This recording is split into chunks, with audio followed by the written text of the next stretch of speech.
Assalamualaikum warahmatullahi ta'ala wabarakatuh. Alhamdulillah Alhamdulillahil hamdan yakunu wuslatan ila ta'atihi wa afihi wa sababan ila ridwanihi wa tariqan ila jannah. Salatan wa salaman ala ibadihi istafa sallallahu alaihi wasallam alaihim ajma'in. ففهمنا سليمان وكلا آتينا حكما وعلما وسخرنا مع دولة الجبال يسبح ذو كنا فاعلين. يا حي يا قيوم يا رب موسى وهارون يا رب إبراهيم يا محمد صلى الله عليه أجمعين. اللهم ارزقنا فهما وحكمة والعقل وحسن برحمتك يا رب الراحمين. اللهم افتح علينا فتوح العارفين وارزقنا فهم النبيين والعلماء العاملين حفظ المرسلين وإمام المتقين برحمتك يا أرحم الراحمين. Alhamdulillah, syukur kita kepada Allah Subhanahu wa taala kerana pada malam ini kita dipertemukan lagi, dipanjangkan lagi umur oleh Allah Subhanahu wa taala dalam ibadah, dalam ketaatan. Alhamdulillah bi ni'matihi tatimmus shalihat. Jadi pada malam ini kita sambung lagi kitab kita ini, iaitu Dawaul Qulub, penyembuh.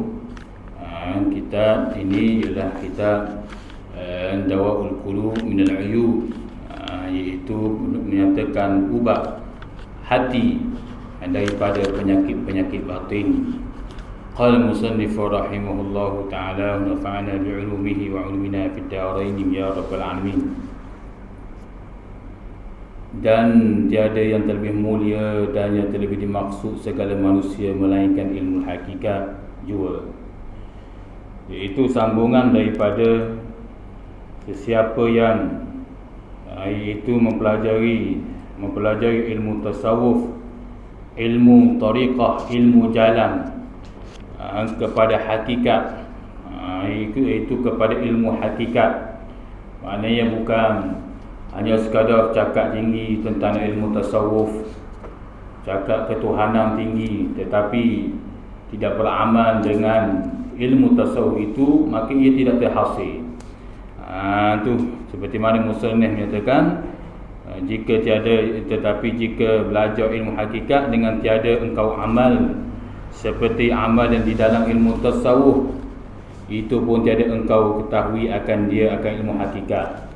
Jadi kalau mengaji ilmu tasawuf, tahu penyakit hati, penawar hati, kitab penawar hati, kitab hikam, kitab ni, mengaji berkaitan dengan kerohanian, tetapi tidak mengamalkannya, tahu bahawasanya ujub itu suatu penyakit, riya itu suatu penyakit, tapi dia tidak mengamalkannya.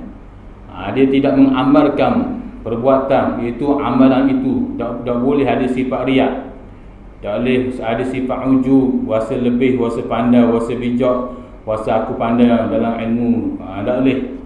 Maka kalau dia tidak beramal ilmu itu, maka dia tidak akan mengetahui akan dia, iaitu ilmu hakikat jalan, iaitu hakikat yang sebenar. Dan yang tiada lebih mulia, dan dia tiada terlebih mulia, dia tidak akan mendapat kemuliaan. Dan yang terlebih dimaksud segala manusia, dan tidak akan dapat maksud tujuan manusia akan sampai ke hadratillah tu, nak sampai ke kemuncak, iaitu mendapat keridaan Allah yang sebenar itu tidak ada. Sebab dia mengaji hanya ilmu berkaitan dengan fiqh saja, tetapi dia tidak mempelajari ilmu tasawuf, ilmu membuang segala penyakit-penyakit yang penyakit kronik rohani yang ada pada diri dia tu tidak buang. Ada sifat riak, dia tak buang. Ada sifat dengki, dia tak buang. Dia ada sifat takabur, dia tak buang. Ada sifat hubul jah, iaitu kasih kepada kemasyhuran, dia tak buang. Maka walaupun dia mengaji ilmu setara mana pun, dia akan terhijab di situ. Al-Imam Abu Yazid Al-Bustami pernah berkata, dia sama seperti orang yang menyalahi takdir Allah Subhanahu wa taala.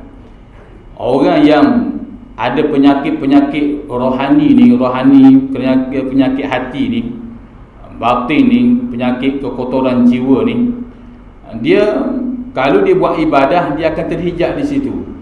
Dia sembahyang tahajud, dia berselawat, dia berzikir, maka keharatilah untuk dia naik ke peringkat yang lebih tinggi, menjadi kekasih Allah, maqam yang terpuji. Dia tidak akan sampai seperti mana orang yang sentiasa menyalahi takdir Allah. Abu Yazid Al-Bustami menyatakan sama seperti orang yang menyalahi takdir Allah. Allah Subhanahu wa taala sudah menetapkan sesuatu takdir bagi dia. Hilang orang tersayang, qalu inna lillah.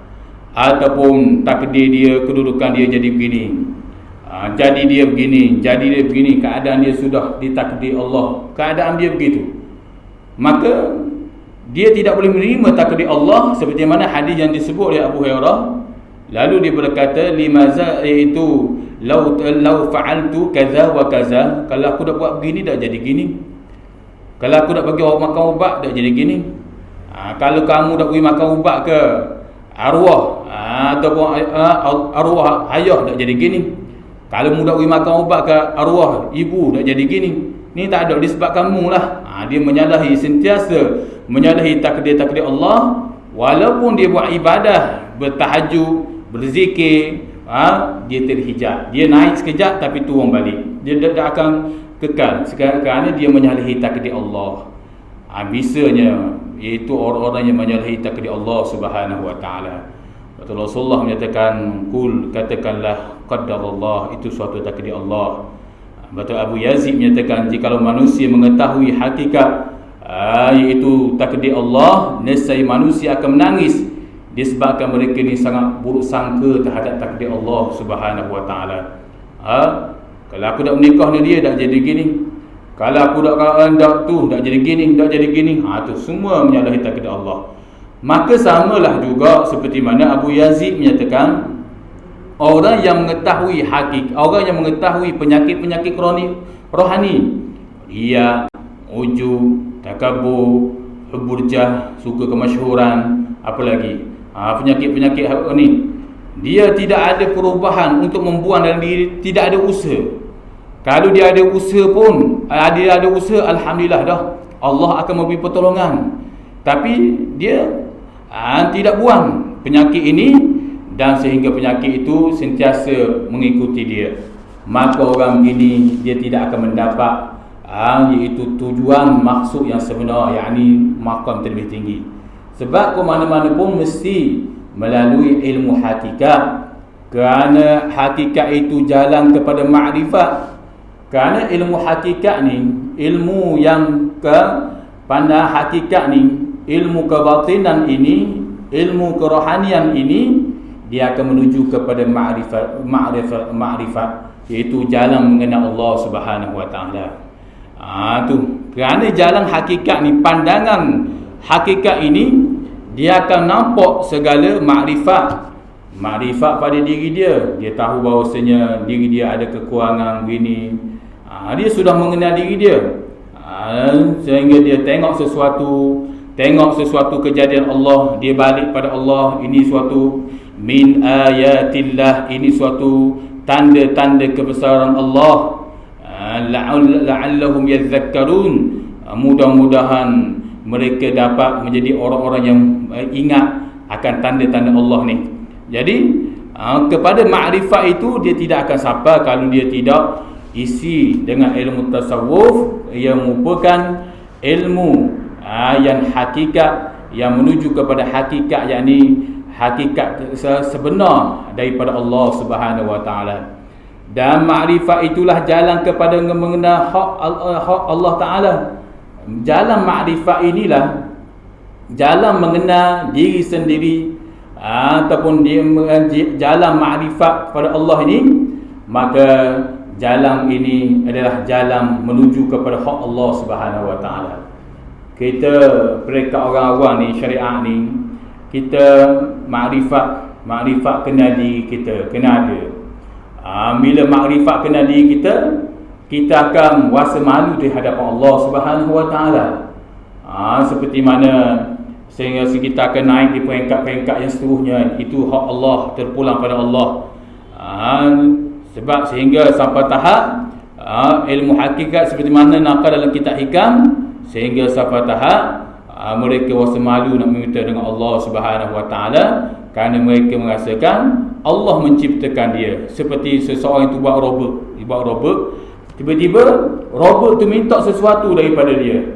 Apa dia kata pada robot tu? Dia kata, aku buat kamu minta dengan sesuatu dengan aku ni. Itu sampai perekat yang hak tu. Perekat kita orang jalan salib ni kena banyak bergantung dengan Allah, meminta dengan Allah, khususnya untuk membuang penyakit-penyakit kronik rohani ni. Penyakit ni bahaya. Na'udzubillah min zalik. Dia tak kira siapa. Dia orang ustaz ke, tak ustaz ke, tok guru ke, tak tok guru ke, mufti tak ke mufti ke, tak syekh tak syekh ke. Dia tak kira penyakit ni. Syaitan dia akan membawa, dia akan serang dengan kealiman dia masing-masing. Kalau orang jenis tok guru, syaitan bertaraf tok guru. Kalau orang jenis orang biasa begitu, syaitan tengah biasa begitu. Tipu daya tu cukup halus. Tetapi bila seseorang itu mengamalkan ilmu tasawuf, tahu penyakit-penyakit yang bahaya ni, dan dia buang penyakit hak tadi seperti wujud, riya dan sebagainya tu, maka dia akan menuju kepada ilmu hakikat. Maka ilmu hakikat itulah menuju kepada jalan ma'rifat, jalan pengenalan diri. Dia akan berjalan ma'rifat, dan jalan ma'rifat itu dia akan menuju kepada hak Allah Subhanahu Wa Taala. Nampak iaitu kebesaran Allah Subhanahu Wa Taala. Dia akan nampak, dia akan balik pada Allah. Macam yang kita selalu sebut seolah, macam dia puji seseorang. Kan kita selalu dengar puji, ada pak tu, puji qadim bagi qadim, puji hadis bagi qadim, puji qadim bagi hadis. Last sekali, puji hadis bagi hadis, puji makhluk bagi makhluk. Allah pun kita puji sama-sama kita. Hakikatnya orang yang syuhubillah, orang yang pandang hakikat, dia puji seseorang itu bijak, maka hakikatnya dia nampak siapa yang menjadi seseorang itu bijak, maka hakikatnya Allah Subhanahu Wa Taala. Jadi puji itu balik pada Allah. Dia makan nasi dagang, dia kata jadi nasi dagang ini siapa buat? Oh kata si fulanah sekian-sekian. Oh dia berkata, oh hakikatnya si fulanah ni siapa? Lalu dia tertanya dalam diri dia, siapa yang membuat si fulanah pandai buat nasi dagang? Lalu dia kembali pada Allah. Jadi ilmu kerohanian, ilmu tasawuf ini dia menuju kepada ma'rifat, dia menuju kepada hakikat, pandangan hakikat menuju kepada ma'rifat, mengenal Allah Subhanahu Wa Taala. Padahlah pekat kita orang awam jalan, mana pandang hakikat. Itu di antaranya disebut oleh para ulama berkaitan dengan jalan tasawuf, dia akan menuju kepada hakikat dan menjalan akan pergi kepada ma'rifat. Qala musannif rahimahullahu taala, dan tiada dimaksudkan lain daripada hak Allah Taala itu. Sebab itulah kasih aku, bahawa aku nyatakan ilmu tariqah di dalam kitab ini. Jadi tiada maksud yang lain daripada Allah. Bila jalan makrifat ni, jalan dia akan nampak Allah lah. Allah, aku bijak, Allah yang bagi. Aku senang, Allah yang bagi. Aku alim, Allah yang bagi. Aku comel, Allah yang bagi. Tak nampak aku dakwah aku bijak, aku pandai, aku hebat, aku. Dakwah aku tu akan hilang bila seseorang itu dia pandang kepada, dia beramal dengan tasawuf, pergi kepada hakikat, kepada pengenalan ma'rifat. Dan pengenalan ma'rifat itu tiada maksud yang lain daripada hak Allah Ta'ala. Sebab itulah kasih, kata musannif rahimahullah, ulama yang karang kita ini, sebab itulah kasih aku bahawa aku katakan akan ilmu tariqah dalam kitab ini dengan sempurna nyatanya, supaya jadi kitab ini akan jalan bagimu kepada engkau ketahui ilmu hakikat dan ilmu makrifat. Jadi aku nyata dalam kitab ini suatu jalan tariqah, jalan ilmu ni, jalan tariq, jalan nak menuju Allah. Dalam kitab ni aku sebut, sebelum ni aku sebut, kata musannif ni, kata ulama yang karang kitab ni, supaya jadi kitab ini akan jalan bagimu kepada ketahui ilmu hakikat, supaya kamu tahu sikit banyak dalam kitab ni, tahu sikit banyak, supaya kamu boleh pergi kepada jalan ilmu hakikat dan ilmu makrifat. Itu nak beramal kena mengetahui. Nak buat sesuatu perkara kena ada ilmu. Maka musannif ulama ni dia cerita sedikit ilmu berkaitan dengan jalan penyakit-penyakit begini, penyakit rohani begini-gini. Lalu dia kata supaya engkau tahu jalan hakikat dan ilmu makrifat ni. Jika engkau amal seperti yang tersebut dalam kitab ini dengan bersungguh-sungguh hatimu, man talaba syai'an jadda wajada. Dan sabda Nabi sallam, barang siapa menuntut ia akan suatu dengan sungguh-sungguh hatinya, nescaya mendapat ia akan suatu. Jadi musannaf menyatakan dia tahu orang sebenarnya ilmu nak buang penyakit-penyakit kronik rohani ni, walaupun dia suatu payah. Sifat riak ni selalu menyerang manusia. Sifat ujub ni selalu serang. Tu orang-orang yang nak jalan ke hadratillah ni, orang-orang buat ibadat ni sentiasa mari. Penyakit ni lebih-lebih lagi ia berkaitan dengan ibadah. Penyakit batin ni dia mari ketika orang tu ada kaitan dengan ibadah. Riak contohnya. Bila kita ada nak buat ibadah, dia mari penyakit tu. Penyakit nak tunjuk-tunjuk pada orang. Sifat ujub. Maka bila berkaitan dengan ibadah, dia lebih cepat. Jadi sebab itulah kata musannif, kalaulah kita tahu, kalau kita bersungguh-sungguh dengan hati sungguh ni, iaitu untuk membuang sifat ini, Allah Ta'ala akan tolong. Untuk kita nak menuju dengan Allah, bila menghadap suatu hari nanti di hadapan Allah dengan qalbin saling, hati yang sejahtera ni, kita bersungguh-sungguh dengan kelakuan kita sungguh, maka Allah Ta'ala akan tolong kita seperti mana sabda Nabi SAW, man talaba syai'an, barang siapa menuntut ia sesuatu tu, jadda wajada, nescaya dia akan dapat. Sama ada ia segera atau lambat, dan jika ketiga hampir mati pun diberi akan dia. Jadi hak rahmat Allah ni luas. Bila kita sentiasa minta dengan Allah, buang sifat ujub, buang sifat ini dalam hati, sifat-sifat yang tidak baik, kita nak menuju Allah, nak menghadap Allah dengan hati yang baik, walaupun dia suatu sifat payah, Allah Subhanahu Wa Taala tengok di atas kesungguhan kita. Jika kita bersungguh-sungguh, Allah Taala akan buang selalu sifat tu. Tak akan mari sifat riak, tak akan mari sifat ujub, tak akan mari sifat-sifat ni. Ataupun Allah beri lambat sedikit. Tapi syaratnya kena mujahadah, sentiasa berlawang semua. Kena berlawang. Maksud berlawang begini, contoh disebut oleh para ulama, mari sifat ujub kita tepih. Tak baik. Kita sifat ujub mari dalam diri kita tu, tak baik sifat ujub ni, astaghfirullahalazim, kita istighfar. Mari sifat hubbul jah, kasih kepada kemasyhuran, tak baik. Tu. Mari sifat apa lagi? Penyakit-penyakit kronik rohani ni. Maka kita tepih ke dalam, kita istighfar pada Allah Subhanahu Wa Taala.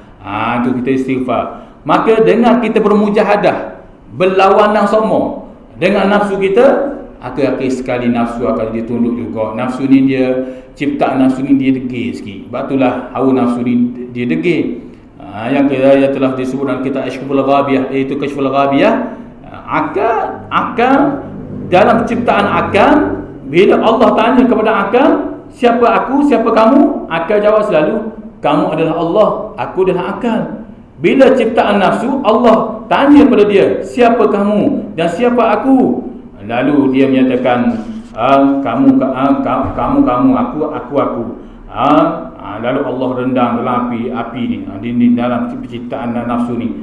Sehinggalah bila kali ketiga itu ditanya, bahawa dia kata, mu adalah Tuhan. Iaitu aku adalah kamu adalah Allah, aku adalah nafsu. Dia baru dia mengaku. Jadi sebab itulah jalan untuk nak menuju Allah Subhanahu Wa Taala ini amat mudah kepada siapa, iaitu orang yang bersungguh. Orang-orang yang bersungguh nak menuju Allah, Allah Taala tidak sia-sia. Kerana kebaikan untuk nak mencari keredaan Allah, untuk nak buang sifat-sifat itu sangat dekat dengan Allah Subhanahu Wa Taala. Allah Taala tidak akan membiar seorang hamba itu berlawan dengan nafsu begitu saja. Allah Taala akan memberi pertolongan. Tapi sebab syarat ni dia mesti iaitu bersungguh-sungguh. Sebab itulah dia kata Siapa bersungguh-sungguh hatinya saya mendapat ia akan sesuatu. Dia bersungguh-sungguh, sama ada lambat atau segera, atau janji ke hampir mati. Hampir mati, kalaupun dia tidak dapat masa dia hidup, dia nak sifat baik yang supaya wujud dalam diri dia, Allah Ta'ala hadiah kepada dia. Mati itu husnul khatimah. Ini yang disebut oleh para ulama. Sekali peristiwa pada suatu hari. Jadi kitab ni, musannif ni, pengarang kitab kita ni, ulama ni, dia nak buat kisah cerita dalam kitab Arab. Ni adalah kitab Arab, cuma diterjem lalu. Dia nak buat kisah bagaimana kesungguhan seorang pemuda ni. Seorang pemuda nak kepada anak raja. Bagaimana sifat bersungguh-sungguh dia ni. Sekali peristiwa pada suatu hari, didengar seseorang daripada gurunya, seseorang akan hadis ini. Mana? Man talaba syai'an jadda wajada. Barang siapa yang tuntut akan sesuatu, nescaya akan dapat ia akan dia tu. Siapa bersungguh-sungguh dia akan dapat. Maka dia dengar hadis Nabi SAW daripada mulut guru dia sendiri yang baca hadis ni. Lalu disebut dalam kitab ini, maka hendak ia berkahwin dengan anak raja. Bila begitu, tulang tu dia berjumpa dengan anak raja. Pada negeri itu, pada sesuatu negeri, di zaman ni cerita dululah ni. Dia dengar hadis majadda wajah, siapa bersungguh dia akan dapat. Maka kebetulan dia bertemu dengan anak raja, dia kenal sungguh, dia jatuh cinta pada anak raja ni. Maka melengkai ia, yakni meminta ia seorang murid tu kepada raja dengan beberapa kali. Maka tiada mendengar, maka tiada memperkenankan raja itu akan demikian itu. Dia kenal sungguh pada anak raja. Duk ngadu semua nak anak raja.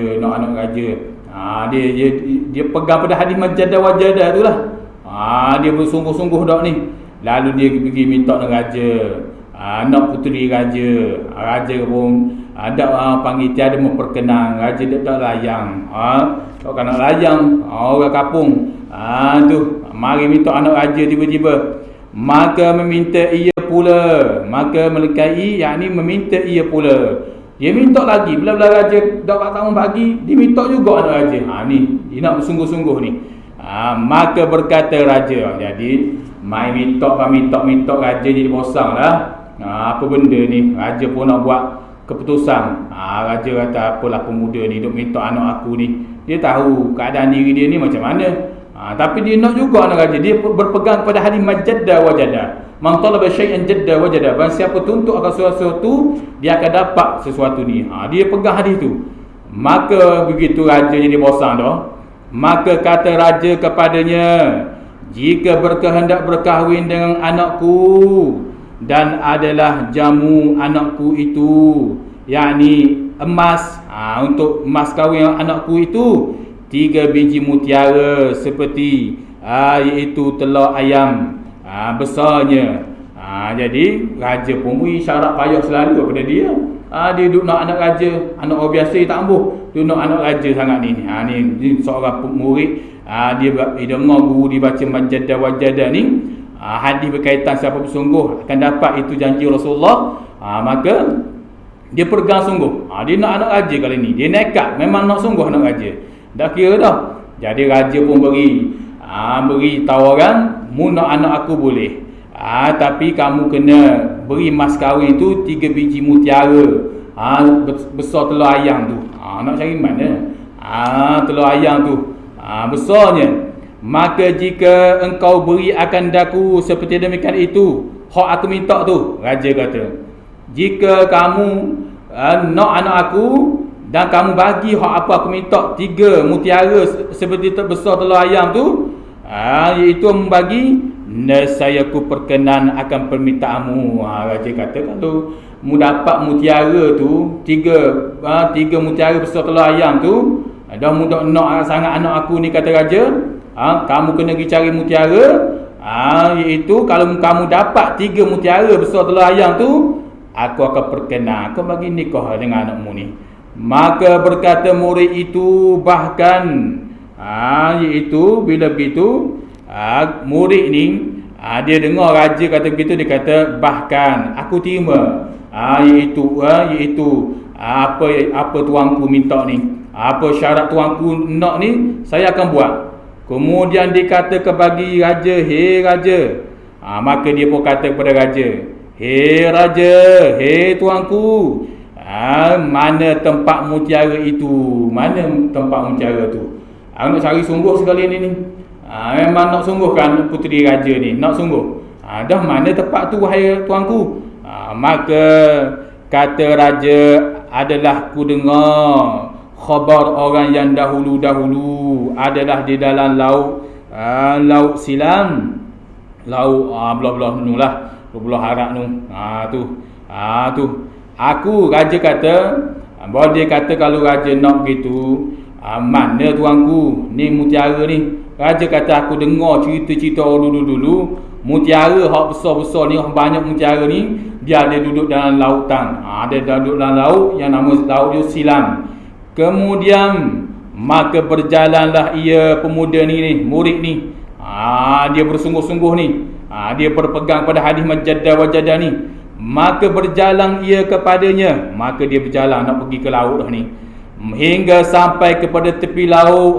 Dia sampai dah tepi laut ni, maka pindah air dengan tapak kakinya pemuda ni.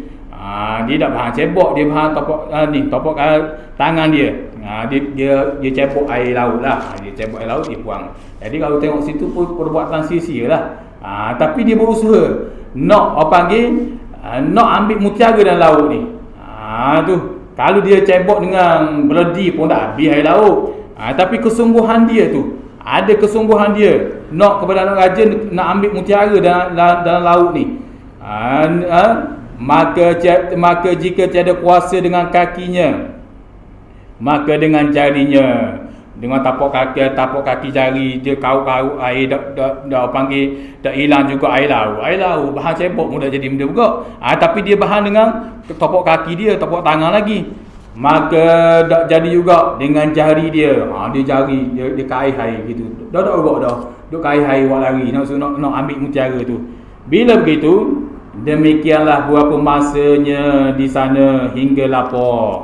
Tu begitulah, demikian lama duduk tepi patah. Lama kan semata-mata nak ambil mutiara di dalam laut ni sampai lapar, dan dahaga pun tiada hirau ia pemuda ni. Kemudian daripada itu sampai lapar, dahaga pun tak cara dah. Semata-mata nak bersungguh-sungguh nak ambil gak mutiara dalam ni laut ni, semata-mata nak kepada anak raja ni. Dia sanggup tunai syarat hak raja iaitu beri pada dia ni. Kemudian itu maka tak kala lanjut masanya di sana. Bila begitu lama masa duduk tepi patah, kaihnya kaki, kaihnya tangan ni cerita benar. Kisah dulu-dulu ni dia berpegang pada hadis majaddah ni. Begitu lama masanya hingga di sana firman Allah Subhanahu wa taala. Allah Taala ni Maha berkuasa. Dia tengok pemuda ni sungguh nak anak raja. Cinta sungguh pada anak raja, nak tak kira air laut banyak pun nak kaih ni tangan, kaih ni kaki, kaih ni jari, nak buang air laut ni. Lalu Allah Taala firman kepada malaikat, hei malaikat, turun olehmu ke dalam laut silam. Kamu turun kat laut itu. Kamu turun tepi laut tu, maka kata olehmu kepada segala ikan. Allah Taala perintah malaikat ni. Allah Taala, hei malaikat, malaikatku mu pergi kat laut Cina Selatan. Misal kata laut Cina Selatan, pergi kat laut Cina Selatan.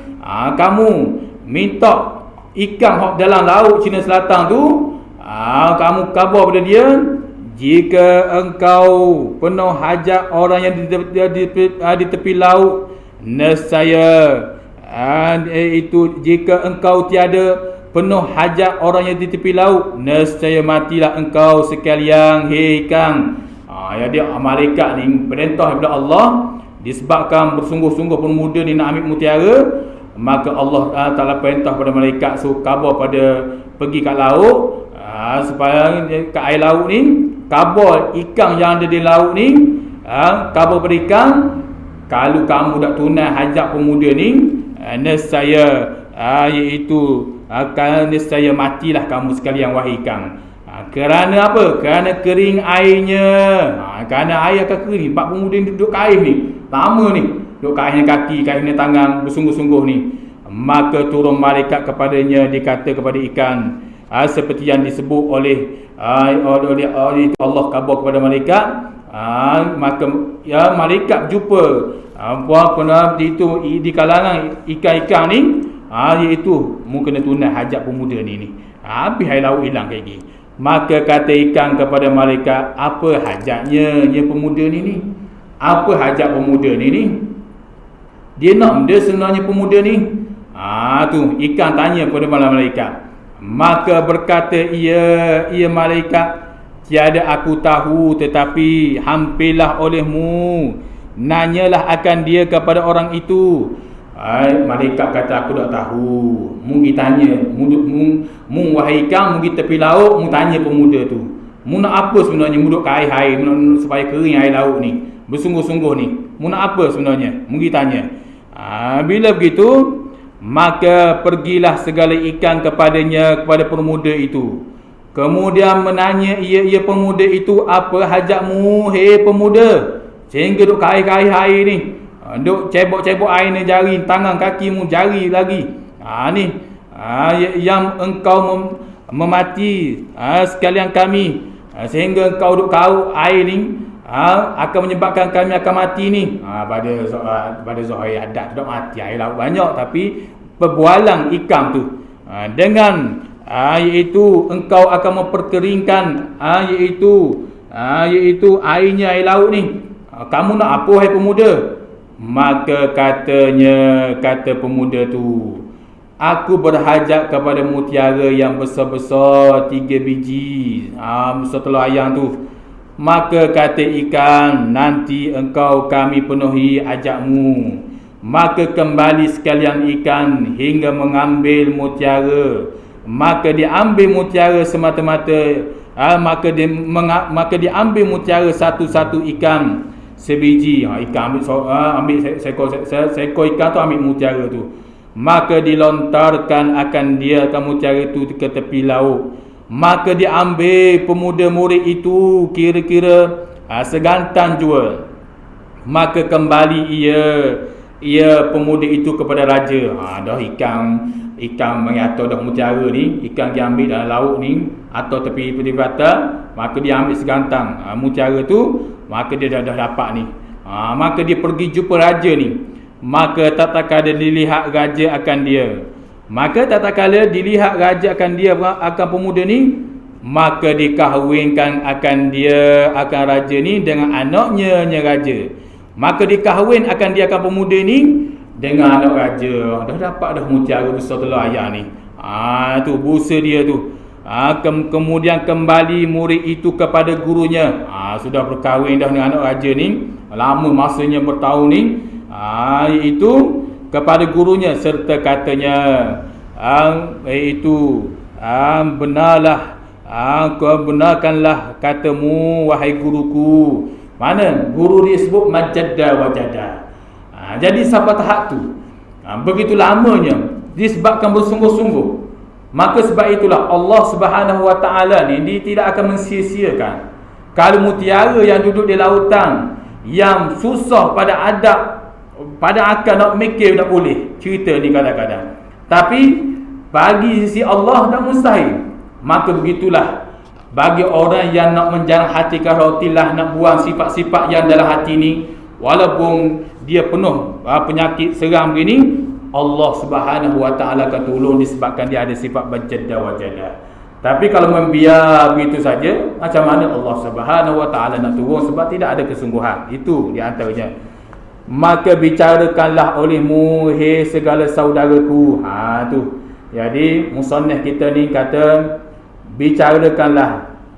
Maka kamu tengoklah, wahai saudaraku, keadaan murid itu bertapa di kubur Allah Ta'ala hajatnya, serta adalah murid itu bersalahan dengan hukum syariat Allah, syariat yang disuruh akan dia akan hukum syariat ni, dan adalah hajat murid itu sangat mustahil pada adat. Jadi hukum pemuda ni minta mutiara, tuna hasil raja nak mutiara di laut ni, melanggar syariat. Syariat dah ajar buat begitu, dan melanggar adat. Pada adat memang payah nak buat kering air laut. Mana boleh kain ni jari, kain ni topok tangan, menyalahi adat.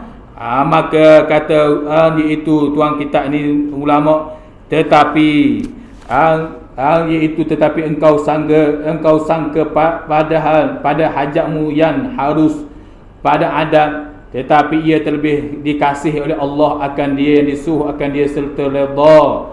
Maka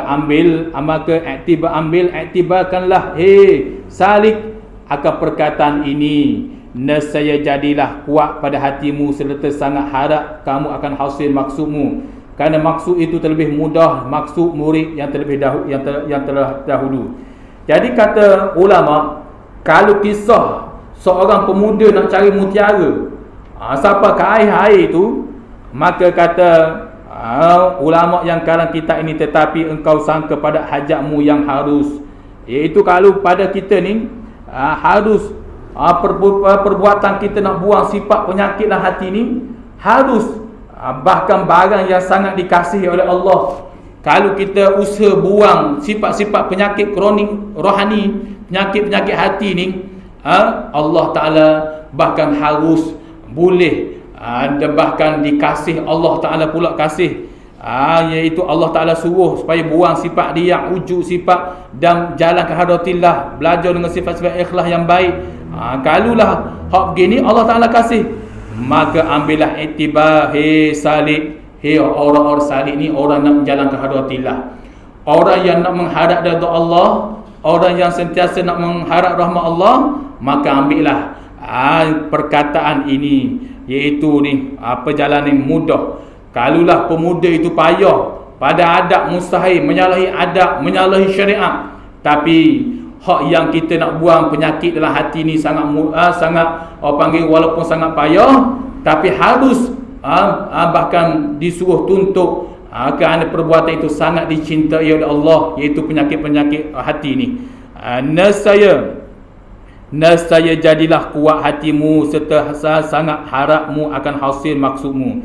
Jadi kalau kita berusaha bersungguh-sungguh nak mengamal ilmu tasawuf, nak mengamal sifat-sifat yang baik pada diri kita, walaupun payah, nescaya jadi kuat hatimu jika kamu ambil kisah pemuda dengan anak raja nak ambil mutiara dalam laut tu, bersungguh-sungguh menyalahi adab, menyalahi syariat tu, bersungguh-sungguh tu, maka kamu ambil iktibar. Kalau kamu ambil iktibar daripada cerita hak tadi, nescaya kuatlah hatimu serta sangat harap kamu, itu harap pada Allah jadi kuat. Walaupun mari sifat wujud, kamu tepi istighfar dan harap pada Allah. Tu harap pula pada Allah tu akan hasil maksudnya. Allah Ta'ala tidak sia-sia. Allah Ta'ala tidak sia-sia maksud seseorang tu. Tapi hak jadi masalahnya, biar masalah begitu. Kalau ada penyakit riak, biar begitu. Kalau ada penyakit sombong, biar begitu. Kalau ada penyakit dengki, biar begitu. Kalau nampak sentiasa nampak keaiban orang, biar begitu. Keaiban diri sendiri tak nampak, biar je begitu. Maka macam mana Allah Subhanahu Wa Ta'ala nak tolong? Sedang perkara itu sangat dituntut oleh Allah, berbanding dengan kisah pemuda itu minta anak raja tu. Maka itulah disebut oleh, iaitu dalam kitab ini oleh ulama, kerana hasil maksud itu terlebih mudah maksud murid yang telah dahulu tu, yang telah lalu tu. Jadi maksud murid itu sangat payah. Nak ambil mutiara tu, tak ada orang buat kerja begitu. Pergi cebok air, kalau bahan ni meledi pun, seduk air laut pun akan kering. Pada adat tak akan kering. Walaupun pakai pasal enjin, seduk air laut, buang terlain tak akan kering. Kerana air laut ni cukup banyak, bukan air paya ke air apa, air laut.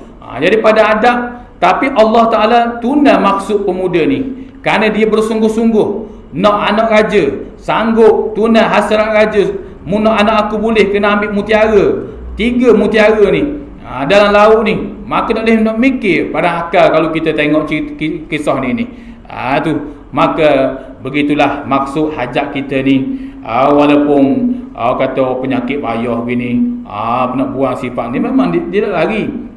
Sebab nafsu ni dia sentiasa muda. Nafsu ni orang walaupun orang tu sudah bokok sabuk sekalipun, nafsu dia ni sentiasa muda. Tapi kalau dia tidak mengawal nafsu dia tidak berlawan mujahadah nafsu dia ni, kita bimbang. Dia satu tahap lagi, nafsu boleh mengatasi akal. Hang ni paling takut sekali. Bila tidak mujahadah, tidak mengamal ilmu tasawuf, hanya main ilmu lain saja, tidak jaga penyakit-penyakit rohani ini, maka bimbang, takut pekak yang melampau, nafsu mengatasi akal. Banyak nafsu akal. Kita tak saka.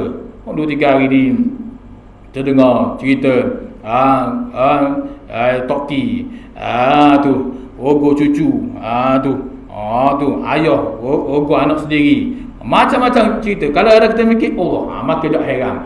Kerana akal, nafsu akan mengatasi akal kalau tak jaga. Hatta orang alim sekalipun, orang yang hebat sekalipun, kalau dia tak jaga, tak mujahadah dengan nafsu ini, maka nafsu akan mengatasi akal dia. Tak mustahil kalau kita tengok kisah Bal'am Ba'ura tu, sanggup lawan Nabi Musa AS. Tak masuk akal kalau kita fikir. Tapi tak mustahil kerana nafsu sudah mengatasi akal dia, disebabkan dia tidak berjaga, tidak bersungguh-sungguh nak membuang sifat-sifat yang tidak baik dalam diri dia. Ini yang disebut oleh para ulama berkaitan dalam kitab ini. Qala musannifu rahimahullahu ta'ala, nafa'ana bi'ulumihi wa 'ulumina fid darain ya rabbal alamin. Dan setengah daripada adab murid itu, jangan memperbanyakkan ibadah lain daripada zikrullah, melainkan segala yang telah difardukan ke atasnya. Dan sunat daripada adab murid itu, jangan memperbanyakkan ibadah lain daripada zikrullah, melainkan segala iaitu yang telah difardukan dia. Jadi sunat bagi murid ni, jangan dia memperbanyakkan ibadah yang maksud ibadah yang lain tu ibadah yang tidak mampu. Ibadah yang tidak mampu ni, hendaklah dia banyak berzikir. Orang-orang yang baru nak jinak agama ni, kita ajar dia supaya dia banyak berzikir dulu. Banyak berzikir. Sebab ni ilmu tasawuf. Makan ubat dulu, makan ubat. Kalau dia nak beramal sembahyang sunat ni lalu dak urat. Begitu juga nak mendidik anak-anak, cucu-cucu dan sebagainya, supaya banyak disebut lafaz-lafaz berkaitan subhanallah, Allah. Kerana itu ubat paling besar. Bila ubat dia dah banyak berzikir ni, dia akan mendapat perubahan pada diri dia ni. Melainkan segala fardu. Ada hak fardu tu, tak boleh lah. Hak tu wajib atas diri dia tu tak boleh tinggal. Tu. Jadi adab murid ni, setengah daripada adab murid ni, jangan memperbanyak ibadah yang lain, yakni ibadah yang orang panggil yang hak yang payah-payah. Dia baru nak belajar, kita subhan tasbih, sembahyang tasbih misalnya kata. Dia baru nak belajar subhan witir. Sedangkan witir tu besar fadilat dia. Tapi hak mula-mula baru nak jinak dengan ilmu ni, suruh dia banyak berzikir. Dah dia banyak berzikir pada Allah, maka kita lazim ajar pula dengan sembahyang pula. Ajar sembahyang sunat begini, sunat ni. Itu perjalanannya.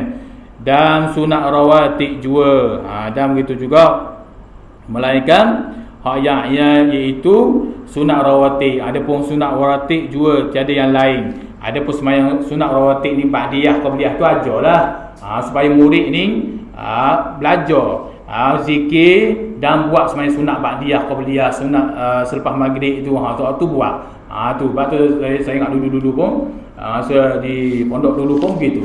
Tu guru pun dia banyak.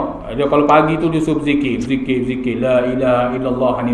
Pekat pelajar ni banyak berzikir. Lepas tu dia suruh sembahyang sunat ba'diyah qabliyah, apa lagi? Sunat hak besar fadilah ni, hak muakkad ni. Lepas tu bila dah lama dah murid ni dah biasa dah keadaan begitu, barulah dicerita sembahyang duha, sembahyang witir, sembahyang tasbih, sembahyang ni. Sehinggalah pekak lain pula ajar pula. Itu tahap pengajian. Maknanya nak ajar murid ni untuk pergi ke hadratillah, cara nak mendidik nafsu, begitu. Maknanya ajar zikir-zikir dulu, dan jangan ajar ibadat yang lain selalu. Ajar ibadat iaitu hak sunat-sunat rawatib itu, ba'diyah, qabliyah, hak yang besar, sunat subuh dan sebagainya tu, hak besar-besar fadilat tu, maka inilah disebut oleh para ulama. Qala musannif rahimahullah taala, zakrullah sayful muridi. Kata Syekh yang telah ini, zikir Allah itu pedang kepada murid. Ini kita akan sebut semula, iaitu pada perkataan dan sunat rawatib juga, iaitu sambungan dia sebenarnya di atas tu, dan setengah daripada adab murid itu. Kata Syekh yang zikir itu pedang segala murid itu. Jadi kita berhenti sini. Mudah-mudahan apa yang kita dengar pada malam ini menjadi manfaat untuk kita semua. Mudah-mudahan Allah SWT sentiasa memberi pertolongan dan mudahadah dalam kita sentiasa nak menghadap Allah dalam keadaan hati qalbin salin, hati yang bersih, maka tidak mesti mendapat pertolongan Allah, harapan daripada Allah Subhanahu wa taala. Jadi sekarang ini dulu, wallahu a'lam, auzubillahi minasyaitonir rajim. Bismillahirrahmanirrahim. Finalika mazidah ya rabbana lakal hamdu kama yanbaghi jalali wajhikal azim sultanik.